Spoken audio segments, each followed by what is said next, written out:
Thank you very much, Paul, for the intro. I'm so glad I could be here because I was supposed to give this talk in March of 2020. And I thought for sure I'd be back next year in 2021. And here we are in May of 2023. So, and it's actually a good opportunity because we have, for the first time, phase 3 results to report. I don't know how you got through COVID, but this is how I did. I love rom-coms, I love comedy, I love happy stories, and so here were a couple of my favorites. And I thought I'd structure this talk in terms of a rom-com science edition. So here's the outline of my talk. I'd love to tell you about a love story between a mother and a child, then a love story between physician scientists and the search for a treatment for a disease called epidermolysis bullosa. Finally, the love story between mentors and trainees. First, between a mother and a newborn child with epidermolysis bullosa. Imagine having a new baby, the obstetrician is running around and slowly pulls your new baby. There's silence in the room because now the baby has this fragile skin with tons of blisters. They're calling the pediatric ICU. The dermatologists come in and nobody knows what to do. And as a new mother, you're completely horrified, scared, and alone. The biopsy shows epidermolysis bullosa. What the heck does that mean? This is Latin. Epidermolysis means epidermis or your skin that's breaking. Bullosa means blister. And I'm going to abbreviate epidermolysis bullosa as EB. It's a genetic disease. The mutation is in a gene called collagen 7A1. It encodes for a protein called type 7 collagen. You and I have it. It holds together the top layer of our epidermis with the bottom layer. It encodes a staple called anchoring fibrils. And this is why if we fall, if we scratch our skin doesn't develop blisters like they do. Thankfully, it's a rare disease. It's 1 in 750,000. And this is why you and I mostly haven't heard about it.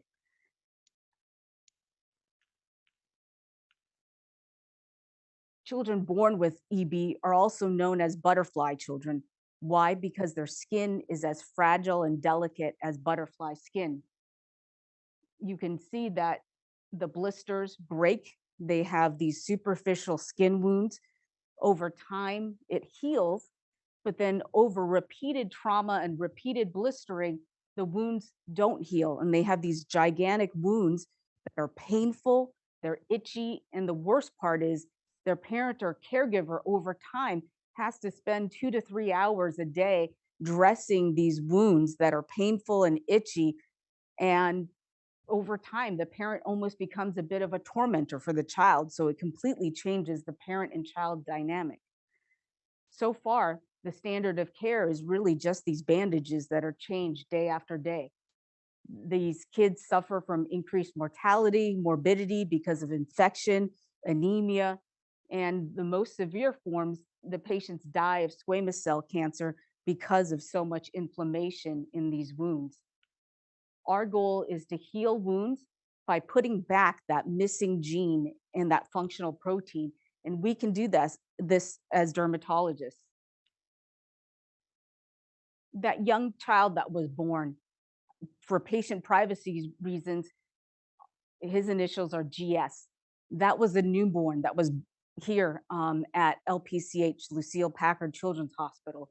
Here he is as a young kid, and this is the mom.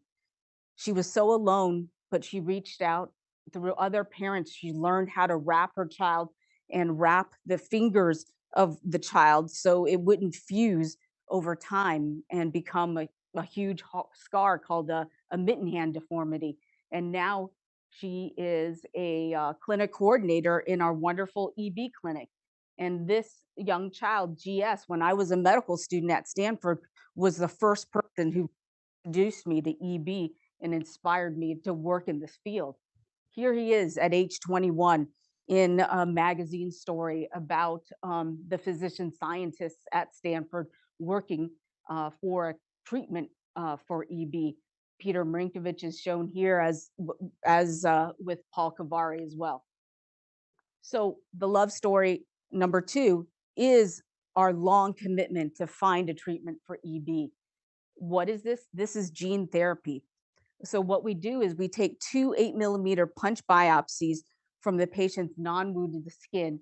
We isolate the keratinocytes or the skin cells, grow them in a lab, and this was done in Dr. Kavari and Dr. Marinkovich's lab, and use a retrovirus to insert in the wild type collagen 7 gene.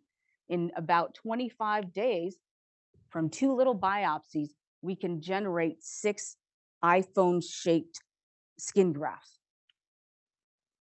This sounds really easy, right? That was just one slide, but it took actually 20 years to do.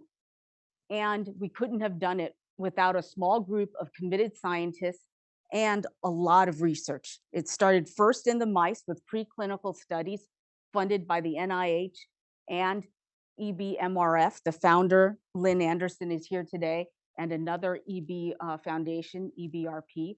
We couldn't have done it without two wonderful scientists shown here. But you can imagine it's one thing to show that it might work in mice, and another thing to try to do this in humans, right?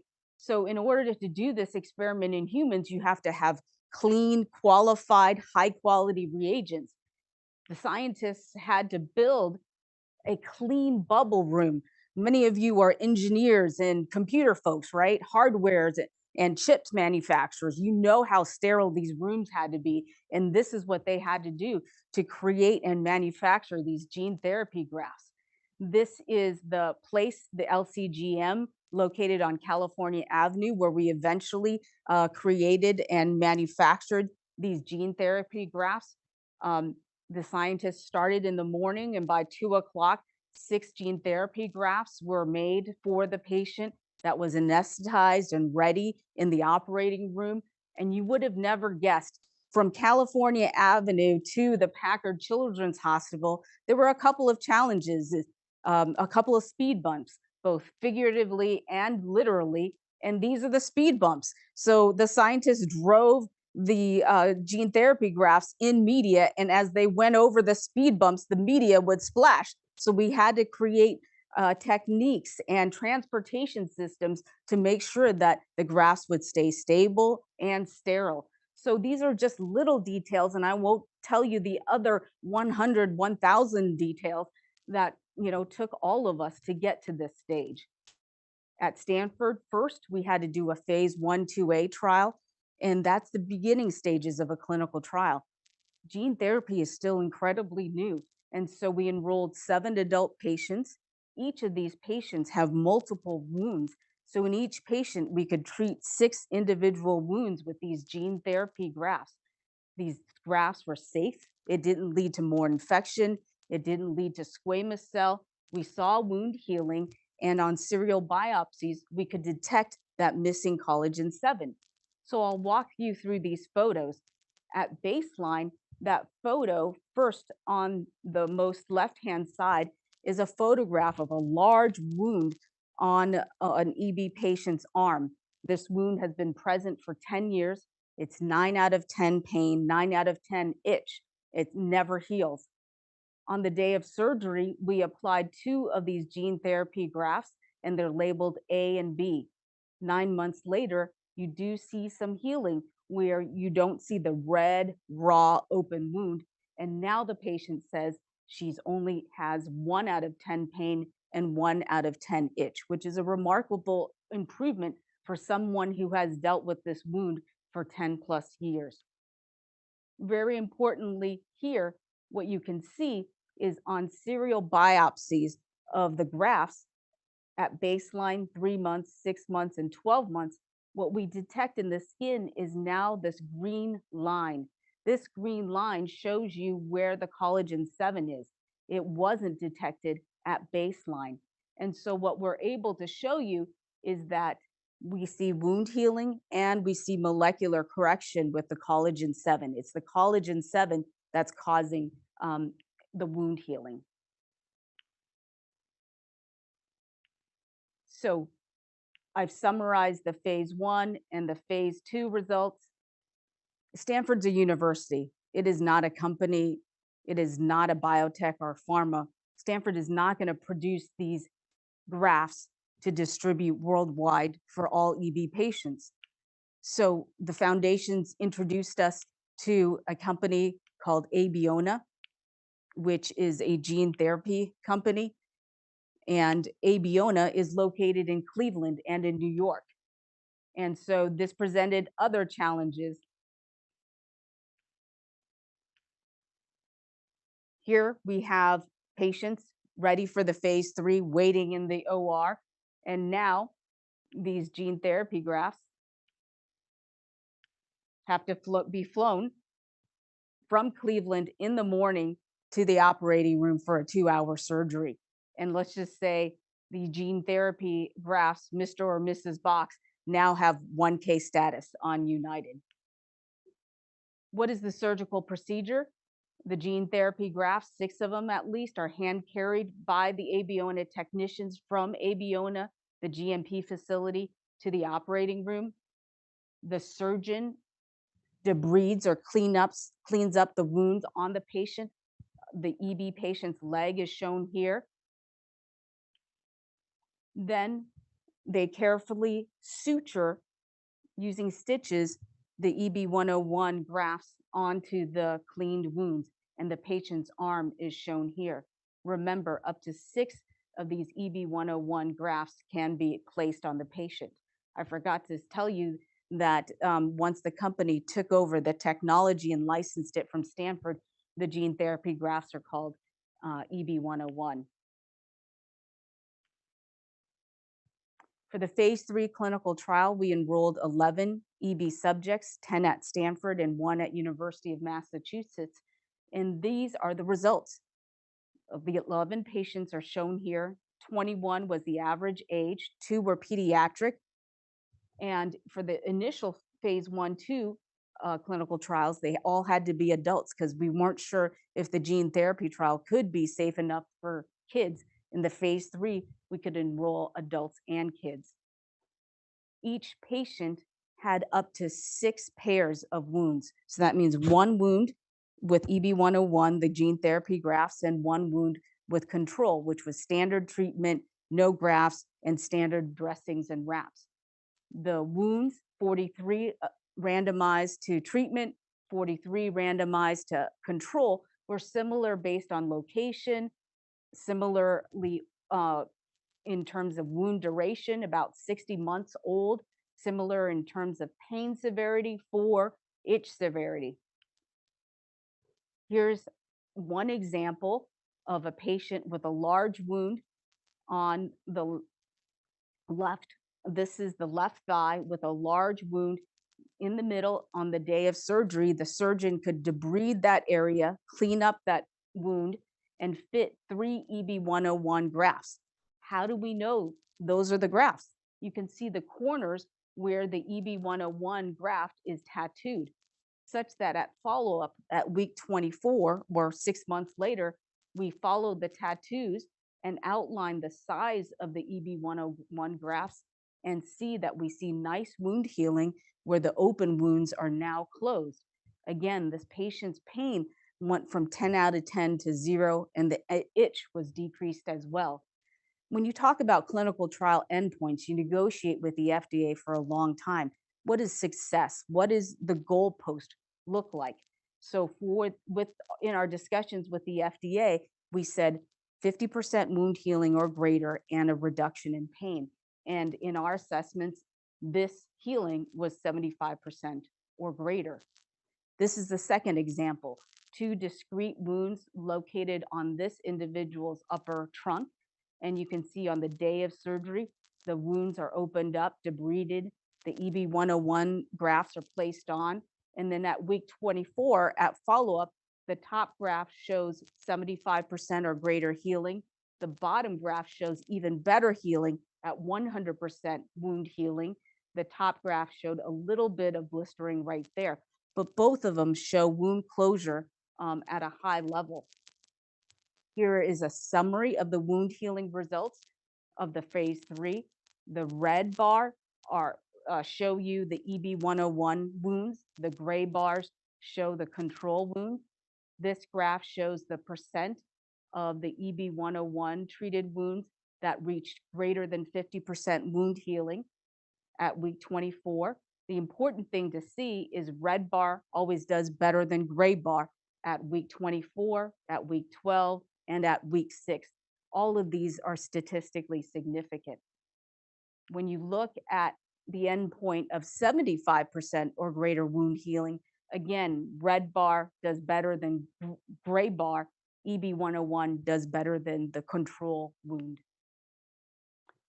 Now, I showed you wound healing as assessed by the clinician.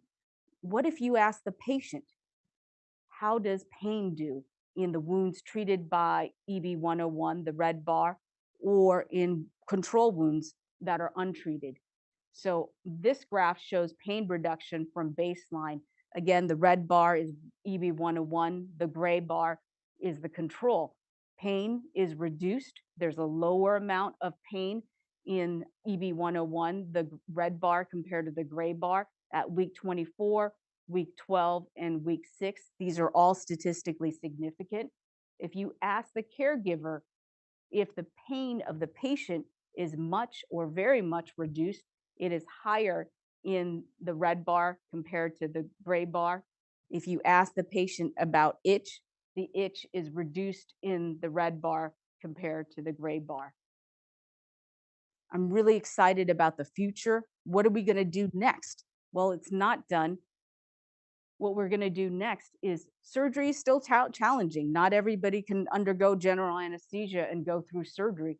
What we're working together at Stanford with Dr. Tony Oro, who's here, and Marius Wernig, is to use a different system to deliver these gene corrected cells. We have a spray system. So instead of creating these skin grafts, we're going to use CRISPR Cas9 to correct the genetic mutation in collagen 7 and then create these gene corrected cells, put them in a device such as this, and spray a spider web of these cells onto these cleaned wounds. So now this web can heal the wounds without surgery. Just as importantly, Dr. Oro and Marius Warnig's lab can use induced pluripotent stem cell technology to use the patient's stem cells and differentiate them into maybe epithelial cells of the esophagus, corneal cells of the eye, and then one day, hopefully, heal the wounds and scarring of the eye and heal the wounds and scarring of the esophagus. So treat other symptoms besides the skin. We're going to reach more patients because the clinical trials oftentimes are limited by the number of patients that are willing to come out. This is a big endeavor for patients that are so sick and fragile, like EB patients. And so, what we're trying to do is now, what COVID has taught us is we're able to do telehealth and teledermatology remotely. Why can't we do clinical trials the same way? So instead of flying the patient in for clinical trial visits, we're able to use send kits to the patient in the patient's home, and they can do buccal swab testing in the mouth. They can do genetic testing, identify the mutation from a simple home test, and we can use their iPhones, their Android phones, and teach them how to take wound photographs and basically screen them for future clinical trials. This is a wonderful photo of one of our EB gene therapy trial patients. She sent this photo to us to thank us for allowing her to go to prom. And we want to give these opportunities for all of our EB patients. We want to next move into hand surgery, allow them to have fingers and use their hands and prevent this kind of scarring. And basically, this last slide is really to thank the patients and their families for allowing us to be in their care, to thank my co-investigators, Dr. Peter Marinkovich, Albert Chu, Lynn Anderson, Dr. Oro, Dr. Lane, our lab. And the last story is about mentors and trainees, and to really say there's no way I would be here without so many members in the audience today. You have inspired me, and everything that I do today and in the future is really paying forward all of your kindness, your generosity, and your mentorship. And so please stay around, talk to our trainees, take a look at the incredible work that they are doing, because I think what we have done for gene therapy and epidermolysis bullosa, our trainees, our young faculty are going to push the boundaries for tissue regeneration, skin cancer, autoimmune disease. So please, thank you, and we'll have questions and answers.